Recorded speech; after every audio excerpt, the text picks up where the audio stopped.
it looks like we're live. Let's see. I'm going to check in with Kalila to make sure. Are we live? Can you see us, Kalila? Can you see Gladys? Can you see myself?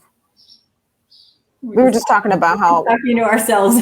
No, totally. We were just talking about all that it requires to not just get ready for this, but to just get ready for anything these days and what's involved, because as everybody knows across the globe, it's graduation season, Father's Day is coming up.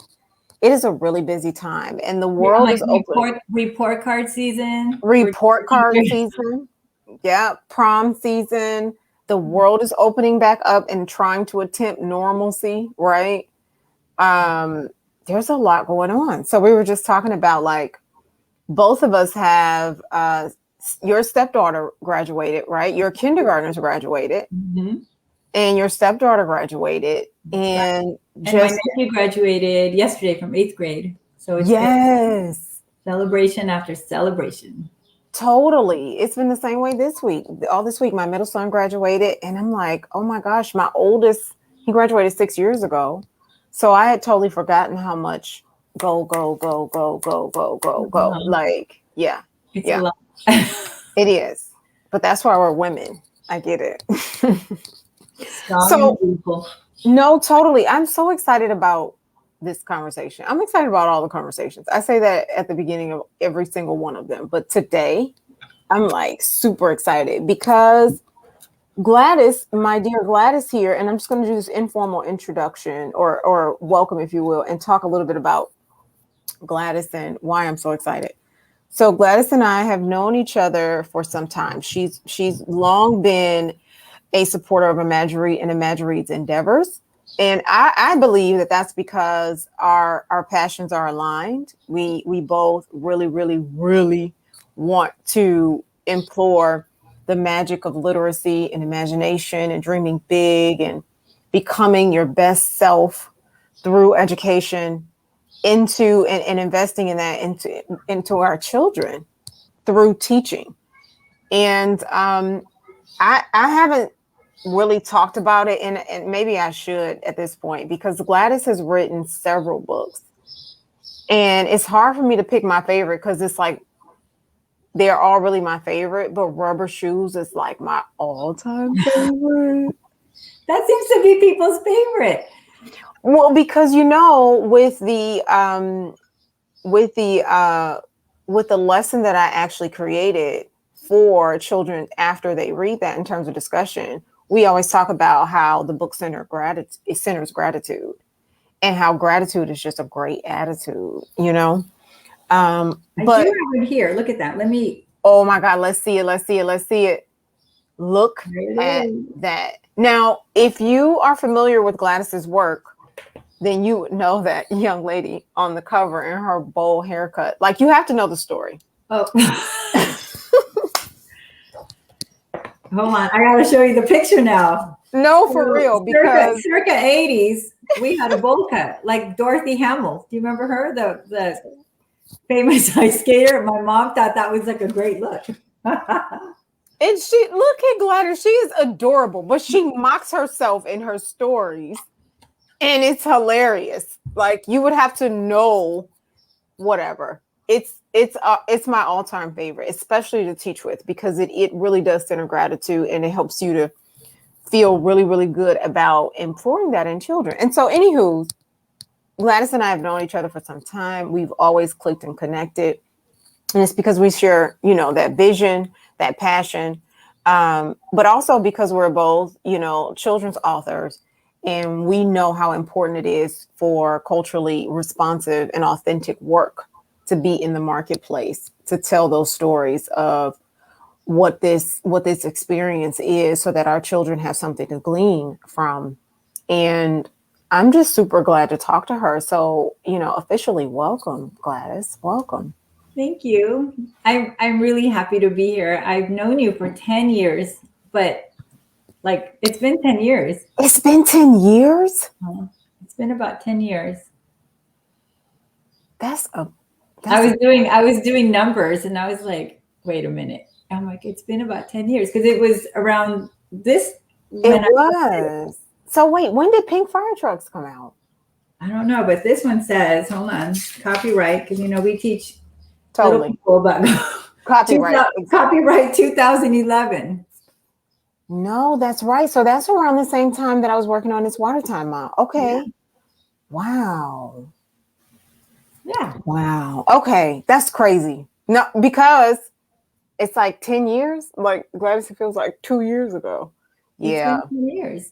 And That you're just is getting crazy. bigger and bigger. I'm very proud of you. Very proud of the work that you're doing. I applaud your work, your community support. It's as we were talking earlier, especially now during this crazy COVID, even though we're at the end of it, hopefully.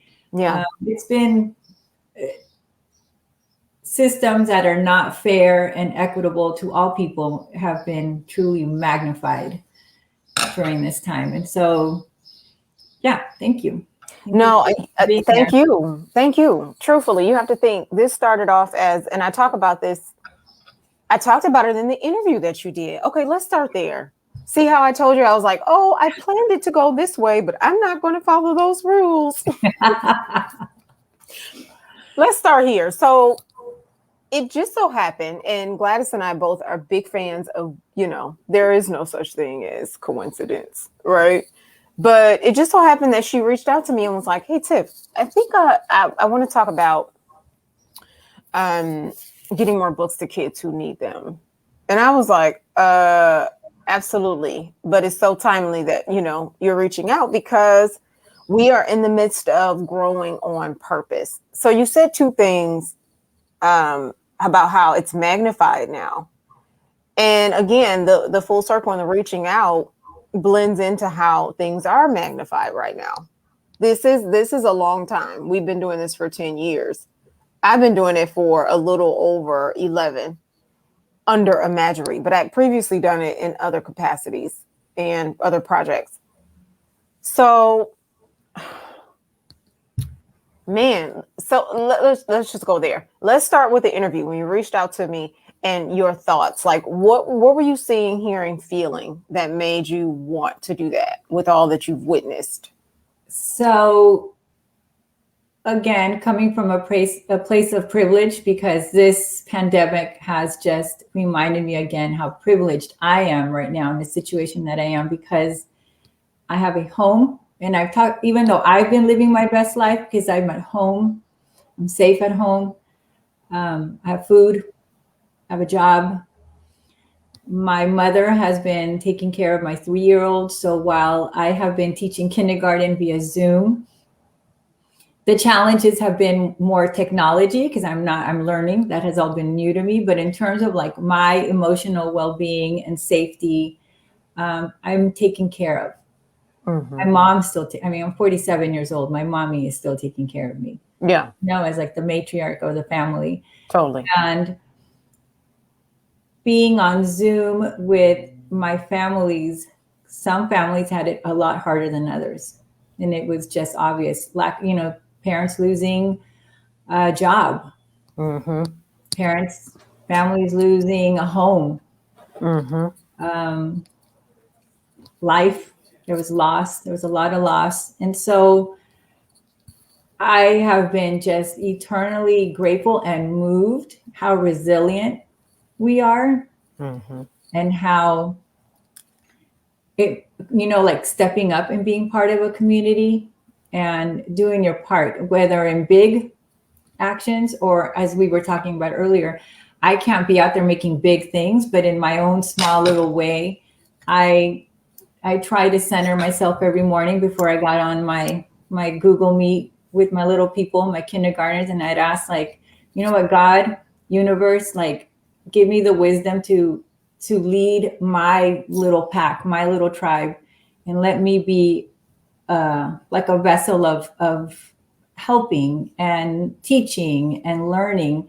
And in the same way, I've learned so much from so many of the grownups that have totally changed their life so they can sit next to their little people, so they can be on a 3-hour Zoom with me and their children. It's been really remarkable. I am blown away by by my community. It's been amazing and hard sometimes, but mostly inspiring. Totally. I can hear those sentiments coming through loud and clear. And I just want to say thank you for the contribution, because through it all, as an out of school time educator, my role is really different. But when I was in the classroom, the day classroom, and even as a substitute, it was tough in the classroom. So to transition digitally, where again, we have those challenges that are already socioeconomically present, but now technologically present, and then, and all that brings. So you have lack of social interaction. You have a digital literacy gap. You have so many layers to every educator who had to perform this year and last year. It's a big thank you. Especially for little kids. We're not talking about, third, it's like their fourth, first time in school. It was challenging, and they're grown ups stepped up. They're grown ups figured out a way. It's been amazing. That it's remarkable to hear, and again, it's not just to you, but definitely thank you to the community, like you said, because I know it's been tough. You have to pivot, you have to change, you have to adapt, and you have very little time to do so. With whatever resources are available to you. That's a big deal. It's why more than ever, when we talk about graduation, it's like, no, a big congratulations. Whereas before it was congratulations, but it's like, wait, you made it through that? Yeah. Congratulations. You can figure it. You can navigate and figure it out. If you've been through this, and you can do anything. Totally. So I love that mom is there with you. I really, really do, because family and community, as you talked about, is so important. It's a little bit why I love all of your books, because they all center, like the Monster Slayer is you and your sister, right? Even Rubber Shoes is you and mom, right? Pink Fire Trucks is still family in the background. It's more in the classroom setting, but it's, family in the background. A Charmed Life, the little girl and her mom. So everything is very family oriented, and I love that. And it really does leave room for community. We were talking about this a little bit earlier with your daughter. How do you believe community will have to navigate in the next few years? Because we've been seeing this from, work, through my work as a communications consultant, that, we may be getting back to normal now, but in terms of mental health and wellness, this is probably going to take us another couple of years to get back to normal. Like, what do you see the biggest challenges, or what do you foresee will be the biggest challenges in the next couple of years for community? So and I'm speaking from like my own personal experience at home, my sister and her kids and my childhood friends. And I shared with you earlier that I was blessed to have been raised by a community of very strong, loving, old school parents growing up. And so I had my mom and dad who were there. I mean, I can complain about them all I want, but at the end of the day, they showed up. They showed up the best that they could. And, there was this sense of order, structure, love, family. We were raised Catholic, God, listening to your elders, being a part of a community. You are a role model for other people. Like, all of those things were said in so many different ways, and not subtle, but they were like said every night, basically at dinner. So, be your best, do your best. And then your job is when you become older and you're in a position where you can help out, then you help out the next group of kids, just like someone has helped you out. So those are common conversations. Education's huge. And so I knew that. I knew that wasn't a big I knew I was going to go to school, because my parents were constantly learning themselves and reinventing themselves.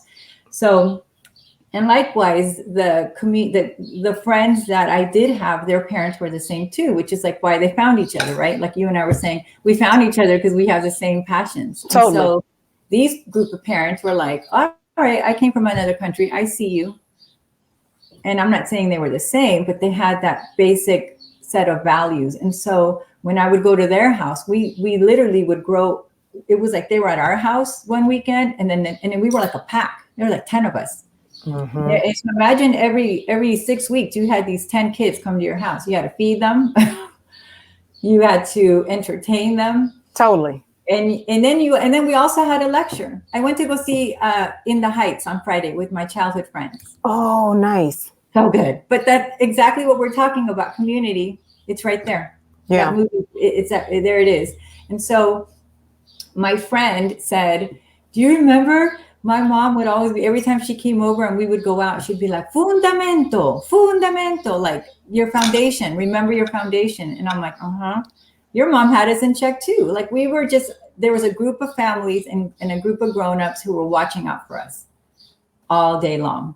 All day long. Do you think that's going to continue, or have you seen it continue? And do you think there'll be like major challenges in the way in the next couple of years because of where we are digitally?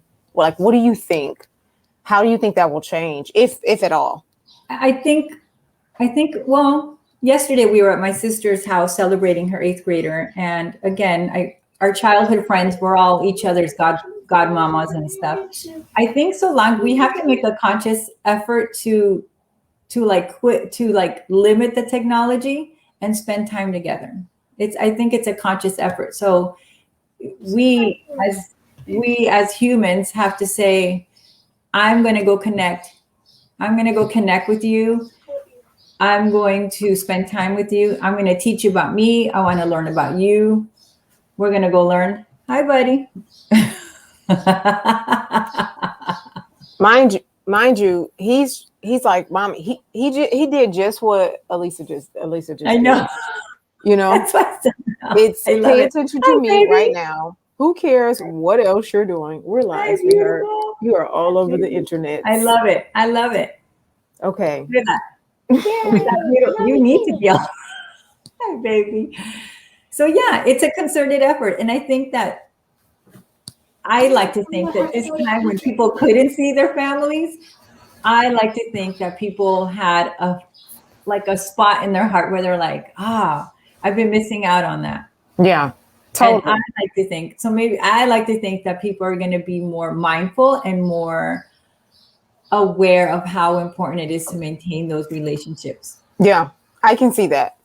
I can hear it. I can see it. The craving for it, and it's also, it's weird because it's like it's created this, what we need to do to develop safer spaces for healthy community, right? And that's layered in and of itself, because as we were talking about earlier, when we're thinking about a transformational experience in education, it's required for us to take a look at where our, children and families and community already, where they are, and also where they need to be or where they'd like to be. And that takes time. And granted, everything that's happened 16 months, it's like hard to believe, like, oh my God, this has been 16 months and, it's changed everything, like, do I hug you? Do I, Right. But I'm hoping I know that there's a lot of funds going right now to public schools for like COVID relief. I'm not sure what the proper word is, but I know there's a lot of monies. And I'm always hoping that in order to have a healthy community, you need to have healthcare, like quality healthcare. You need to have quality education, and you need to have mental health services available. And like in my perfect world, like whenever I dream, there is some sort of housing clinic on every school campus. Imagine if every school campus had a nurse. Totally. Like a social worker, therapist, totally. and also like a parent liaison, because here we are, quote unquote, college educated. My friend has been trying to figure out Medi-Cal stuff with her mom, right? And she's in the system. Like, she's like, I'm in the healthcare world. this is what I do. And she's like, and I'm having a hard time accessing all this information. So imagine anybody else. And so I always think if there's some kind of like community organizer or parent liaison, whatever you want to call it, someone to help you navigate the system, which I think is not necessarily friendly, because it can happen. We just have to, people just need to start building better relationships. Like Totally. if you need to trust me, I need to trust you. I need to do what's best for me. And at the same time, understand, I also need to make sure that Miss Tiffany and everyone else is also living their best, whatever that means. And that requires trust, and that requires really forging relationships and maintaining them. And that's what I've, to me, this whole COVID thing has really just highlighted, is the need for you to be able to rely on your community when you yourself are down and out for whatever reason, without judgment, without you should have and you should have done this. Well, you know, we all have hard times. We all should have. Yeah, totally. It's important to do that. I love that. I really, really do. Here, well, in Houston, I'm not in Houston right now, but you know, because I'm like, okay, when can I get home? I'm where I was born and raised and lived for 33 years, and this really truly is home. So I'm from Detroit originally. That's where I am, and I'm having a ball. But in Houston, which is very different from Detroit, what I learned is that they have wraparound specialists. They have communities and schools, because I love what you just said about, you know, so healthcare, social worker, and those mental health support, you know, that mental health support, right? Right. But you look at it, and like you said, you and I and your girlfriend, even being educated, being a professional, you still understand that there needs to be more than one, right? Because one can't handle 1,100 students, right? And so the community-based organization and association, and being a official train the trainer for the Alliance for Healthier Generation, has helped me to see that there's even still a need to bridge those gaps, because you have parents that don't know about some of the health advisory councils and groups that are available to schools or in schools. You have educators that aren't aware of some of the support when it comes to professional development that could extend for mental health services. So it's like you said, it's a matter of trust for sure. And we have to reinvent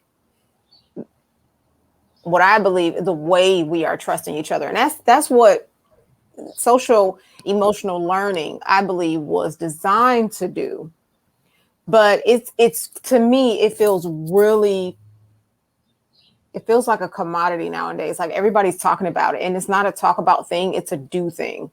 Like it's a be thing. Like, okay, social emotional learning is key. We teach our pre-K and kindergartners, you know, first graders, second graders, but somewhere around third grade, it's, you know, now it's, you're expected to grow up, and more so in sixth grade, right? And then seventh, eighth, ninth through high school. Okay, you need to be mature. You need to do this. You need to do that. And, you know, so we have to reinvent the way that we're talking about these trust systems so that everybody benefits. Because you're right. It's going to be more than one in all these disciplines that supports a whole village, a whole community. That being said, you touched on it earlier about how mom and dad are like, education is a given, non-negotiable, right?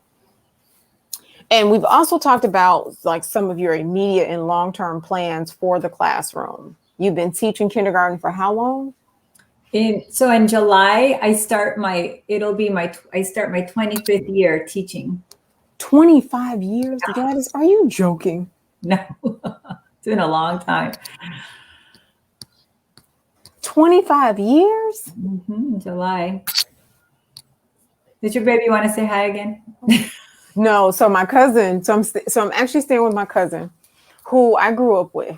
So she's like the sister in Monster Slayer. Oh. And I'm so glad she don't know what I'm talking about. So she was like, can I turn the TV on? I'm like, sure, you'll go ahead. So 25 years. That is crazy. But it's only been kindergarten? It's not been any other grades? It's been K1 too. I like little people. No, you and me both. I love little people. You and They're me both. still open, I feel. They are. Open to wonder and magic and all that good stuff. But I haven't taught second grade, I think, in 10 years. And actually more than 10 years, 12, 15 years. And these last 5 years has been a K1 combo, but this year it was straight kindergarten. And I think it's the most amazing grade. It is. They're funny. You know, they're like, I gotta poop. See, this is why. Let's go. I mean, you know what? It's crazy because this is why I think we stay young and we have so much in common, because I say I gotta poop. Like, I'm so 44. And it's probably because I'm hanging out with little kids. That's what I'm telling you. Like, yeah, okay, let's go.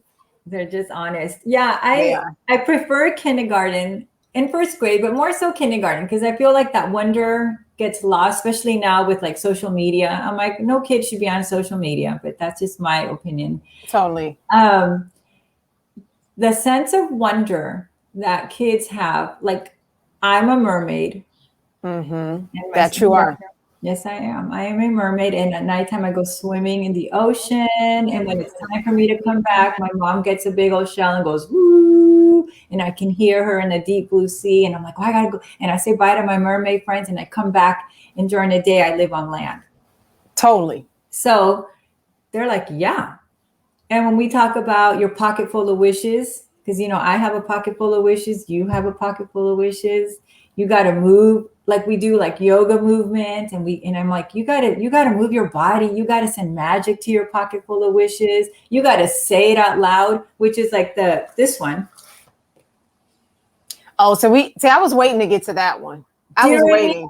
But grown-ups don't have that sense of wonder anymore. And so I feel like in kindergarten, I could tell kids, like, you know what? Be polite to your grown-ups, absolutely, and be mindful and respectful. But let me tell you, you do have a pocket full of wishes. You do. That you do. That you do. And don't let anyone, you know, like, ignore the skeptics. Like, don't let anyone tell you anything. You know what you can. It's yours. And so like growing up, I heard that, like, there was like this, you know, your dreams will come true, work hard. But as I'm older, I realize I'm not into the work hard, because there's like an energy about work hard, like you got to struggle, you know? So like, and so when I talk to my mom's like, anything's possible if you put your mind to it, work hard, and you know, and ask God to help you. And I'm like, okay. So I'm like, Mom, why do you gotta struggle? Like, you know, what if I can get from point A to point B with all the magic and grace and ease, and all the perfect people are going to come, and all the perfect people are going to help me connect the dots. And this is going to be easy peasy, lovely, fun, joyous, delicious. And she just looks at me like, where you been? She gets so annoyed with me. But that's what I want to impart with my kindergarten kids. Like, enjoy the process. It's not always going to be a straight line. You know that. But you'll get there.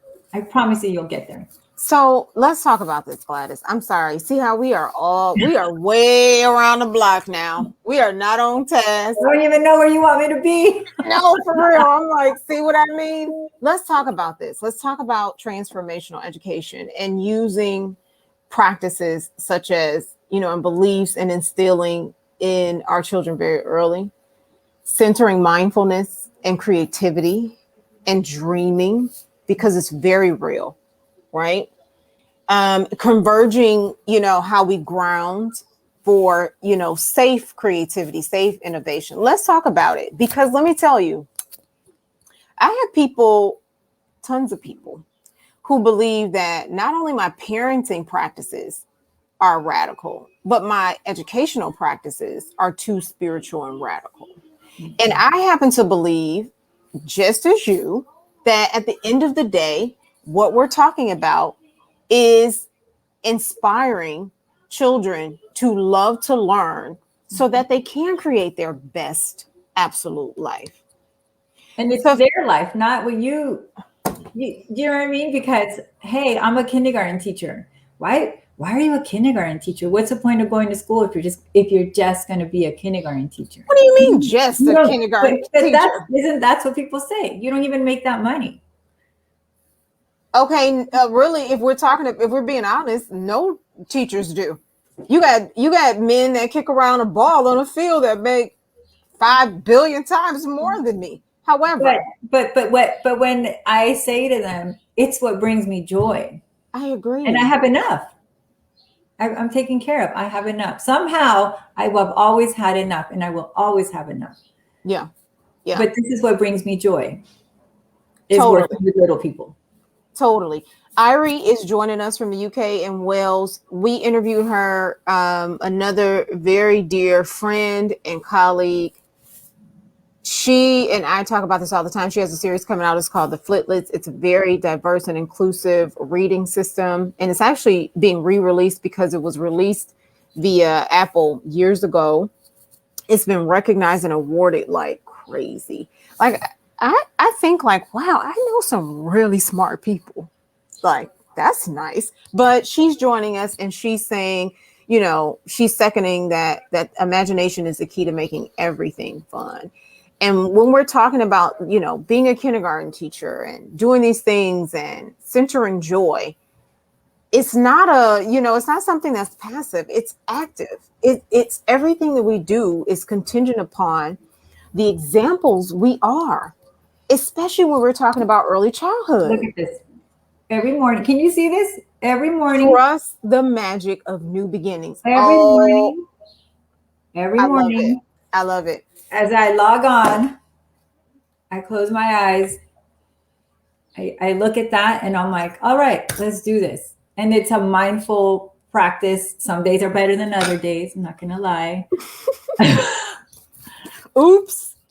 Some days are better than other days, but most days are pretty joyful and fun. No, they are. And do you still do yoga in the classroom? Well, I do. So I've been doing, I do it in a class, like in for morning meeting and stuff. And then my principal gave the teachers an opportunity if they wanted to do, because our kids are like holed up at home, you know? Totally. And so she asked, does anyone want to do like an after school virtual program? And I said, can I do yoga? Yes. And so, yeah, I've been doing yoga after school once a week for an hour. And it took me a minute to try to figure out how to, maybe like the first 2 or 3 sessions weren't that great, but eventually I got to that place where I'm like, I found it. And I find a story that I like to read. So it's like a read aloud. And then I find a little kid song that goes with it. And we make we read this story about stars. So we were like star pose and we talked about our wishes. And then we looked at videos of the galaxy. And I have had parents tell me, like, when things get rough, they see their kids say, I'm going to take a time in and I'm going to pause. I'm going to take a deep breath. And that to me is important. And that lets me know that I'm on the right track in terms of what I'm doing with my children, my students, and also my daughter. Totally. Because like you said, I want her to know that everything that you do is a spiritual act. It is. Very much so. And to do it with love and to do it being mindful and aware of the impact, because it's a ripple effect, right? Like if I'm able to come as a parent when she's throwing Legos at me, just saying. If I'm like, I'm either going to get the Lego and throw it back at her, that's not helping anybody. Do you know what I mean? Because like, we're just going to go down this path of like, or I have to be calm. And this just happened actually. And I was like, oh Lord, help me. And I closed my eyes and I'm here, she's like, Legos hitting me. She's frustrated and tired. And I said, you know what? I'm going to take a time in. For real. I'm going to go take a time in. I said, because I'm upset. I'm mad. I want to scream right now. So I'm going to take a time in. And I put myself in the corner and I was all, asking all the mothers on this planet to help me out in that moment. Yes. And then probably a couple minutes later, she comes and she goes, "Can I have a time in with you?" And she crawled on me like a panda bear, and she just started crying. She had whatever was bothering her, she just started releasing, and she was crying, and I hugged her. And then she's like, "I'm sorry." And I said, "Okay, me too." I said, "Let's move on." And then we said, like, "What can we do next time?" Have you read to her? Have you read Charlotte and the Quiet Place? No, but I will. Hold on. When I tell you, I think you both would really enjoy that. And I think really for classroom. So the first time I reviewed. Hold on, let me write that down because I will forget. Yes, Charlotte? no. Here, let's see. Yep. Charlotte and the Quiet Place. Okay. And let's see. She's won. Deborah Sosin is the author, and Sarah Woolley is the illustrator. Tons of awards. The synopsis is Charlotte likes quiet, but wherever Charlotte goes, she's surrounded by noise. Her yipping dog, Otto, the squeaky, creaky swings, the warbling, wailing sirens. Even in the library, children yammer and yell. Where can Charlotte find a quiet place? So that's like the intro to the synopsis. And when I tell you, she literally does what you just did, what you just talked about, you and baby did. It was crazy to read something. There's tons of mindfulness books out, for kids, tons of yoga books out. I reviewed a couple of them for Imagiread years ago. But this one did a really nice job of illustrating and depicting just how much we have to endure just through our being, and why it's so important to just quiet down. Just quiet down, regroup. We're going to be okay. Let's do it. Do you know that my dad taught me this, because my dad's a very, he's not a church guy. And Good. No, I'm just kidding. He's like, "I don't believe in church." And I'm like, "But you put me in a Catholic school." And he's like, "Well, I just wanted you to have some foundation, some understanding." Totally. Yeah. He's like, so as I got older, he would always say to me, God is in the work that you do. God is not in the church. God is in your art. God is in books. God is in music. God is in that quiet place. And my father's a very methodical man. And so he would wake up probably around 4:30 every morning and read, pray, write, like whatever moved him, he did it. But he had this like quiet time. And then he'd go for a walk, or he'd go play tennis. But that was he's very methodical that way. And I learned that through example, the importance of checking in. Yeah. And so I now, before I have to be out anywhere, I'm up 2 hours before that by myself. I just want to be quiet, and I read. Sometimes a story might come, not often, but just that being in a place of like feeling inspired. And I feel like that's helped me become a better educator. Totally. Because then I go like calm, I'm not like, "Oh my God, I'm late." And I'm blah, blah, blah. Like there's this. And so I always tell my students, and more than anything, I feel like I've been telling this to their grownups, because there's been a grown-up sitting there. Hey, give yourself that pause. Yeah. Because you're not being of any service. Like once you go out of whack, out of sync, it's over. It's over. Do you know what I mean? Yeah. And so and that's okay. That's okay. We just try again, like reset. We'll try again tomorrow, or maybe the next day. But yeah, I like more of that in classrooms, to teach kids that learning isn't, because we're always learning. Totally. I couldn't even get on Facebook today. You had to. I was like, "What am I doing?" That was supposed to be our secret. But that's the thing, though, that those things are hard for me. You know what I mean? So I'm like, I thank you for helping me. And so in that same way, someone's always going to help you. And teaching. I just had this conversation with my niece. She's 16 years old. And chemistry is like chemistry. Yeah. So I said to her, what's your goal? Like, what is this? Like, because I just see you, and she walks around carrying like chemistry, and she's like, I study for it. And she's complaining that she's studying for it and she's still not getting an A. And I'm like, okay, but, and I remember my old high school teacher told me this. I remember thinking, why was I 15 years old the first time someone told me this? He saw me stressing over geometry and chemistry. And he said to me, are you doing the work? I'm like, yes. And he's like, are you studying? Yes. Are you going to tutoring? Yes. Okay, then you've done everything that you can. Let good enough be good enough. Yeah. That to me was like revolutionary, because but you were 15. I needed to get an A. The bar. Yeah, the standard. We just talked about this. I'm a co-host on a podcast. It's called Afrofuturism in the AM. And we just talked about this on the show yesterday, about this bar that, again, maybe just completely unattainable and unrealistic for some. It's like, okay, so here we talk about these standards, but we rarely talk about having individual standards. Why? Because that can be dangerous, right? Because if I teach you to just be independent and think for yourself, then that means, you'll never be able to come together. And that's not true. It's not true. There's a whole host of reasons why, but you should have been taught and told that as a kindergartner. I did. And he told me, I remember his name's Michael Deschamps. Thank you. He's a university professor at a college in Texas. I'm going to have this. Please look him up. I will. Please. I will.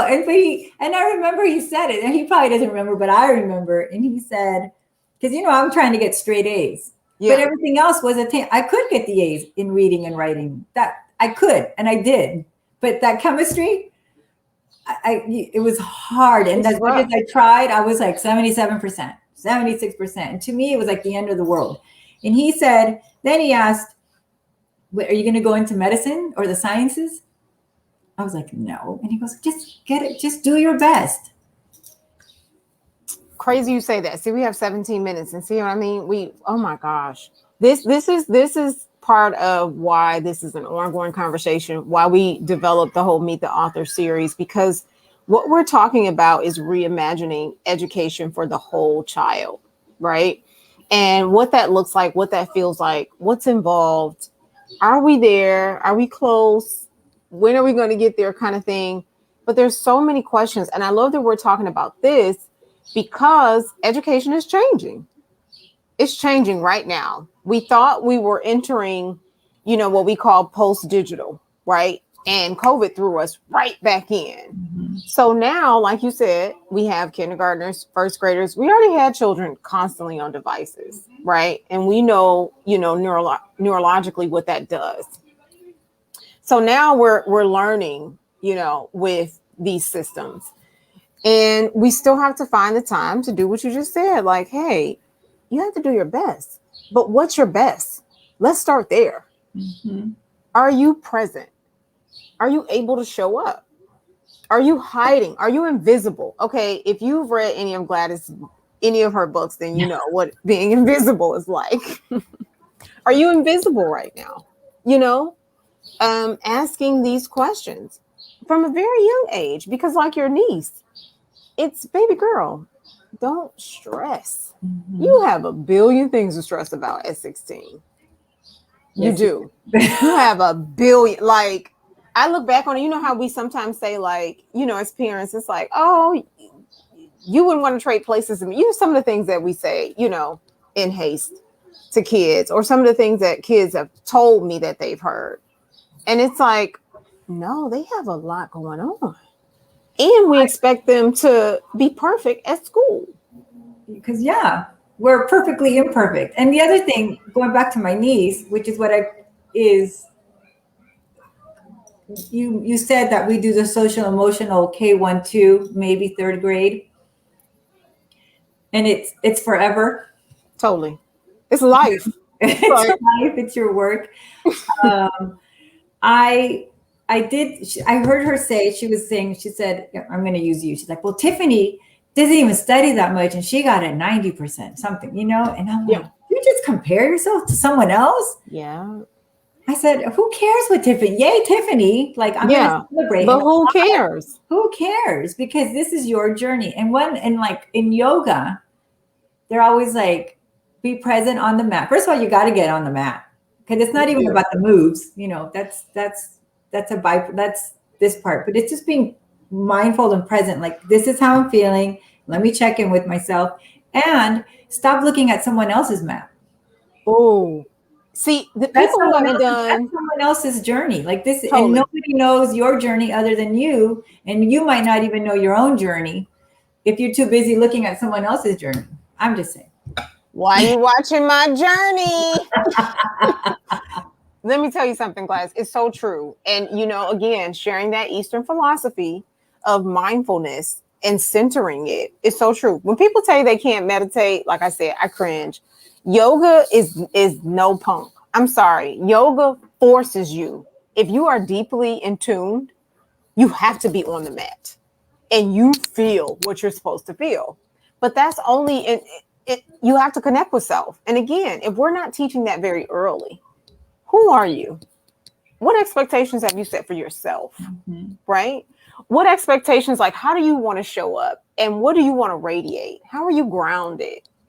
All of this, you know, I'm going here. I'm sorry. Whatever. Call me woo-woo. The chakras.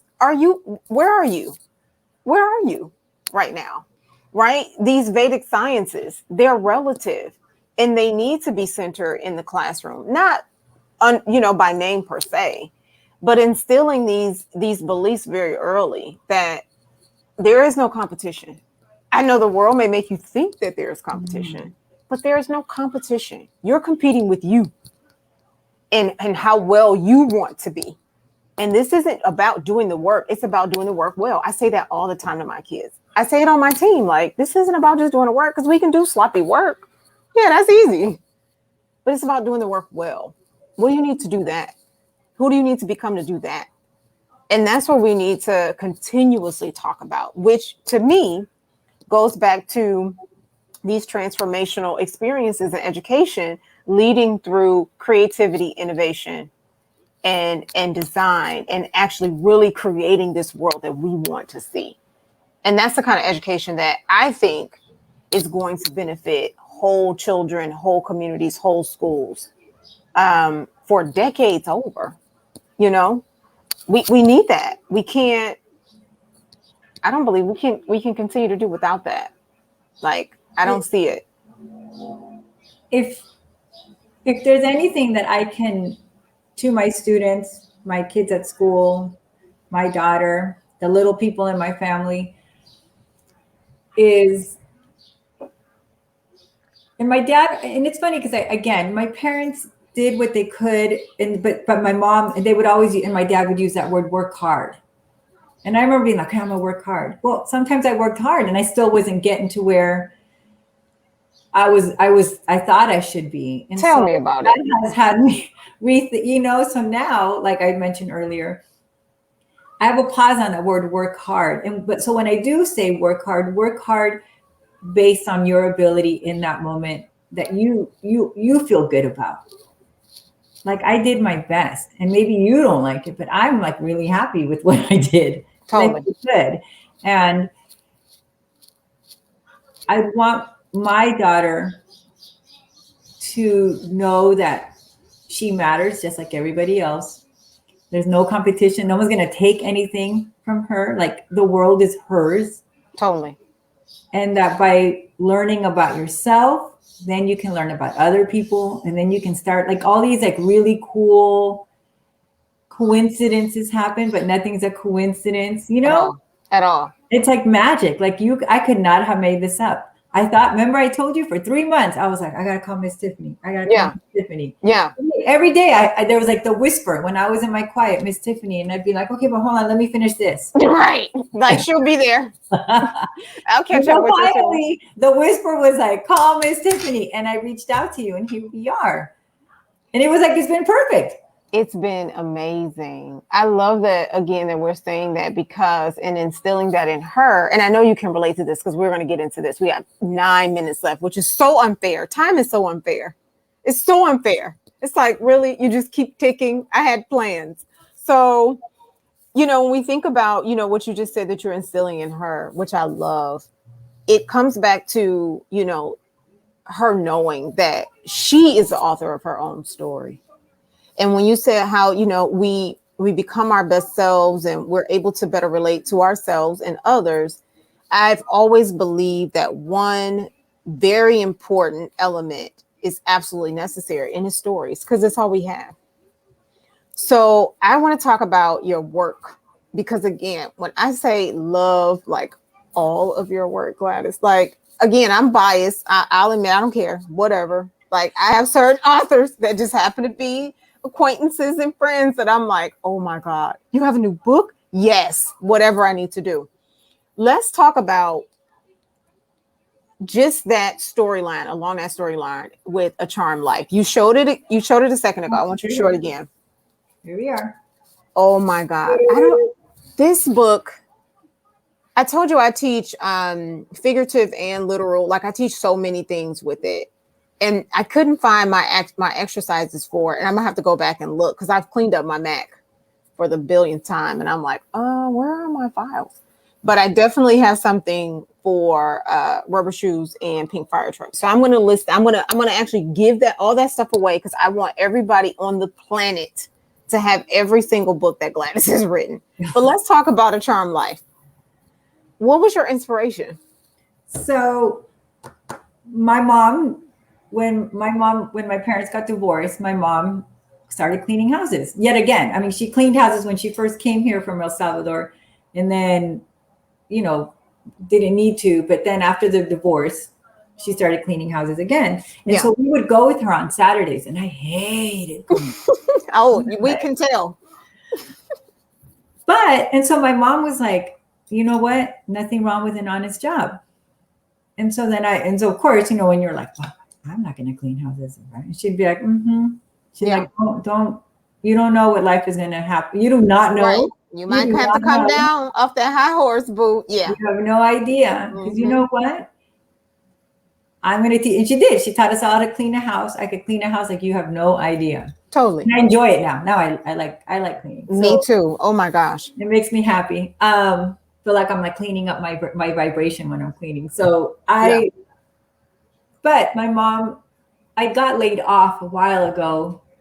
How was it? 2008? When was that recession? Remember, it was like everyone lost their home. It was 2008, 2009. Somewhere around there. And I got laid off. And I remember I came home and I went to my mom's house. Like, all of a sudden, I thought I was grown, but I drove my mom. I got laid off. And she was like, oh, are you? And she said it in Spanish. She goes, ¿Estamos en guerra? Are you in a war? I was like, no. Because that was her experience, right? Having to leave a country so quickly.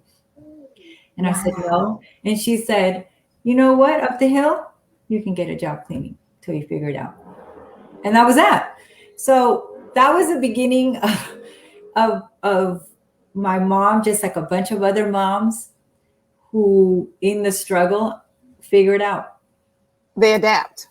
Like figure it out. Yeah. And so that was one part. And the other part was the idea that my dad, who was always talking about the sun and magic and talking to the flowers, like that mysticism part, which totally. I have experienced that on so many levels.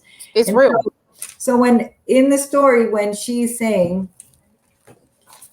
when she's enjoying this house and all of the grandeur, it has nothing to do with the house. That's just for the story. It's really about having kids start saying, or even thinking about, what do you want? What makes you happy? Because she saw it. She saw it though, right? Yeah. What's your dream? And so I know it sounds trite to be like, oh, you just want a nice house. And I'm like, well,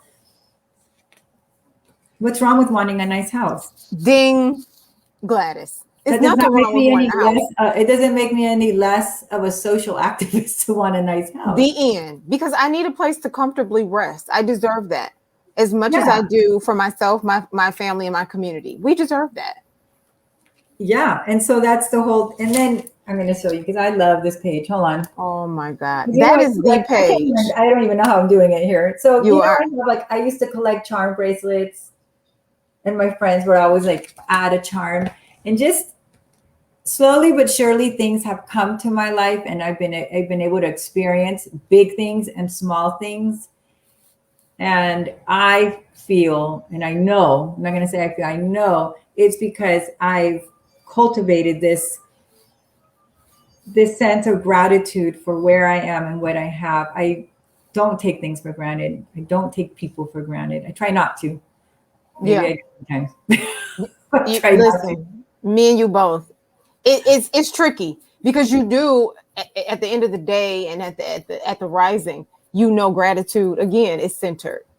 It's centered. Like you can't take anything for granted. Not in this vast universe. We are the microcosm, right? So you should do everything you can, but you have outside influence. It may come across that you don't appreciate, but you do. Right. You do. What do they call it? The contrast. So yeah. You need the contrast. It's like, darn that contrast. But I this book to me is a book to just get kids talking, and especially in, I'm going to say, the Latino culture. I remember my friend he used to crack me up because he says they lived in New York, and he would be like, I'm going to have this, I want to have that, I want to have this. And his mom would be like, you need to stop. You need to thank God for what you have right now. And it's and he'd be like, but God wants me to dream big, Mom. And you know what I mean? And we used to talk about like, God isn't small, not my God.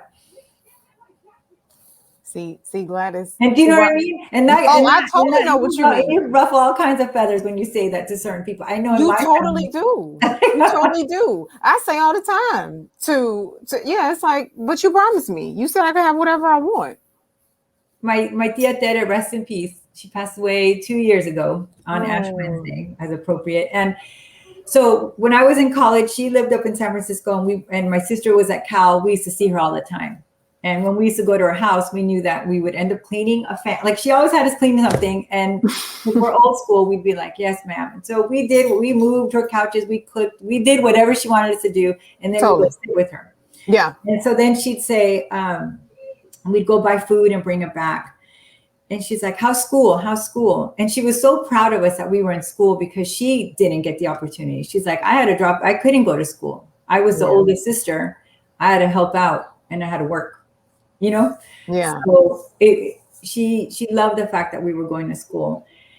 But to me, even though she wasn't quote unquote formally educated, she was one of the wisest women I have ever met. I don't know what it is to get up at 5 o'clock in the morning in San Francisco and take a bus to go to work to some factory. I don't know what that's like, but she did. And because of her, she provided that like spot for people to start coming in to the United States. You know what I mean? I do. When I would say to her, I want this and I want that, she used to like smack my head, and she'd be like, would you stop? She goes, you got to be thankful for what you have. And I used to tell her, but God doesn't want me to be small. God wants me to be big. And that doesn't make me a bad person. And everybody's dream is different. Totally. And purpose, their divine design, it's connected to those dreams. So it's going to be different. Why would it be the same? That's just like we were all the same. That's boring. I don't want to be like some of these people out here, Gladys. I don't know about you. I hear you. So that was the point of the story, that I know in many families, there's like this, I want you to dream big, but not too big. But don't be so loud about it. Yeah. And tone that down. Yeah. And I'm like, no. So long as you're not hurting anybody, so long as you're not hurting yourself, you know what I mean? And you're being a we thinker, and you're like, why not? Why not? When I say I love, see, it's 6 o'clock. The time. So we're in an hour. And it's so crazy that I want to finish up with this. I really appreciate everyone for joining. this afternoon into evening. Gladys is in Cali, by the way. I joke with Graciela about how I call it Cali, and all my friends that live there is like, Tiff, stop. Don't say that. We don't call it Cali. Girl, it's California. I'll be like, yeah, they in Cali. Like, no, stop. Don't do that. Don't ever say that again.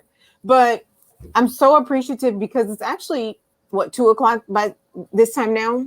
It's almost 3. Almost 3. Almost 3. And I really appreciate you taking this time out of your day. I feel like we didn't get to everything because, again, this was like so awesome. I just wanted to make sure that everybody knew that, number one, Gladys is an award-winning children's author and soon to be award-winning. Actually, have you ever gotten any accolades for education? You should have many. Seriously, with the work you like, you have to think, I follow your blog. You know that, right? Like, I've been following it forever. So it's like all the things that you've been doing. You know what? I work with really amazing educators. I have to say, everyone's bringing it. I work with people who are game changers.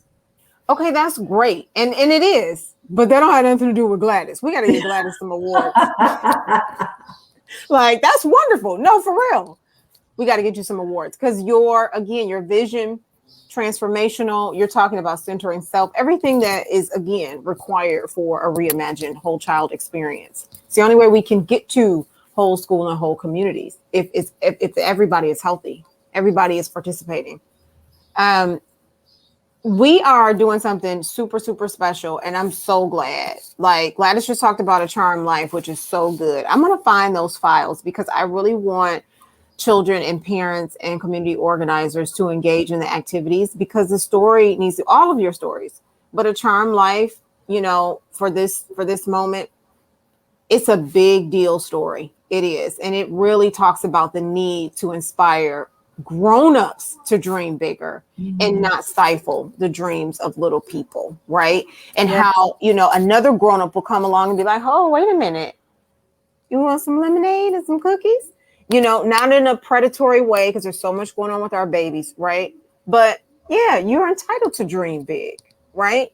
Here, take this memento, take this charm, and take this bracelet, and always be reminded, every time you see it glimmering in the sun, you know, always be reminded that you are entitled, you are worthy and deserving of dreaming real big. And I feel like that's our job as grown-ups. It is anytime there's an opportunity where you can tell that to a kid, because not all kids have that at home.